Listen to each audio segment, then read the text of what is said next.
Tokyo est une ville bouillonnante et célèbre pour ses bâtiments futuristes. Mais c'est aussi une capitale verte, où la nature est parfois là où on l'attend le moins. Bienvenue dans Transforming Tokyo. Presque entièrement détruite pendant la Seconde Guerre mondiale après des bombardements américains, la capitale a été rapidement reconstruite.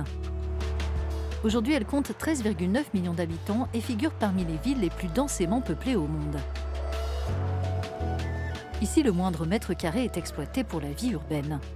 Mais malgré le manque d'espace, les autorités locales ont veillé à donner de plus en plus de place à la nature au fil des années. Illustration avec ce jardin sur les toits situé à l'intersection de deux autoroutes. Doté d'un millier d'arbres, de plusieurs aires de jeu, d'une parcelle où l'on cultive des légumes et d'un jardin japonais, cet oasis urbain se déploie à 35 mètres du sol. Les espaces verts à Tokyo servent des objectifs environnementaux et récréatifs. Ils aident à la protection de la biodiversité et représentent des lieux de détente pour les citadins. Parfois, ils peuvent aussi constituer des lieux de refuge en cas de catastrophe naturelle.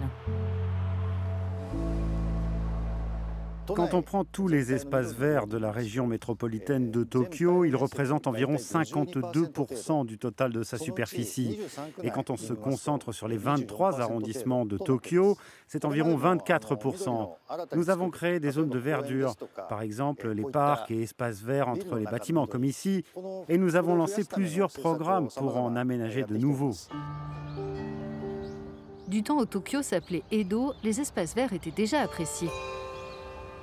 Donnant sur l'embouchure de la rivière Sumida et la baie de Tokyo, Hama-rikyu, dans le centre de la ville, est l'un des jardins datant de l'ère féodale que compte encore la capitale. Le jardin a été créé il y a plus de 360 ans, à l'époque Edo, et il était détenu par le shogunat Tokugawa pendant la majeure partie de cette période.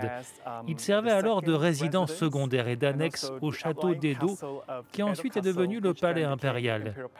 La propriété du jardin a été cédée au gouvernement métropolitain de Tokyo en 1946. Le jardin a subi d'importants dégâts pendant la Seconde Guerre mondiale. Cette maison de thé, datant de 1707, a été ravagée par les flammes. Elle a été reconstruite dans les années 80. Les seigneurs féodaux y venaient pour prendre des rafraîchissements ou pêcher. Aujourd'hui, elle est ouverte à tous, comme les 25 hectares d'espaces paysagers ponctués de chemins, d'édifices et de bassins d'eau saumâtre. Des retenues qui rendent Hama-rikyu unique, elles sont les seules à être encore pourvues d'eau de mer au sein de Tokyo. Ce qui explique qu'elles attirent différentes espèces de poissons et d'oiseaux. Naturellement, la vie marine est présente avec le pagre à tête noire japonais, le mulet kabo et la raie d'Asiatis sakagei. Nous avons aussi 2 sites de chasse au canard, ce qui est très rare au Japon. Nous n'en avons que 5 à l'échelle du pays. Tokyo est enraciné dans son histoire, mais regarde aussi vers l'avenir en se renouvelant en permanence.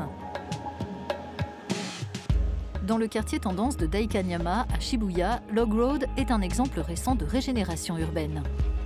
À la fois espace public et site de loisirs, cette zone a été créée sur l'emprise de l'ancienne ligne ferroviaire de Tokyo. Ce projet est parti de l'idée de créer un lieu qui profite à tous, à n'importe quelle heure du jour et quelle que soit la saison. Lors de la construction, ce qui nous a le plus préoccupé, c'était de veiller à nous adapter à l'environnement, de lui donner une touche locale. Donc nous avons utilisé les anciennes voies pour créer un chemin piétonnier. Les urbanistes souhaitaient attirer ici les résidents des alentours et des visiteurs d'autres quartiers. On y trouve des magasins, restaurants et cafés, mais aussi des bancs et des espaces publics qui invitent à l'échange et à la relaxation, dans un cadre naturel où la végétation a été soigneusement sélectionnée. La vie citadine est souvent synonyme de rythme effréné. Les espaces verts comme celui-ci sont autant d'oasis de calme au cœur de la trépidante Tokyo.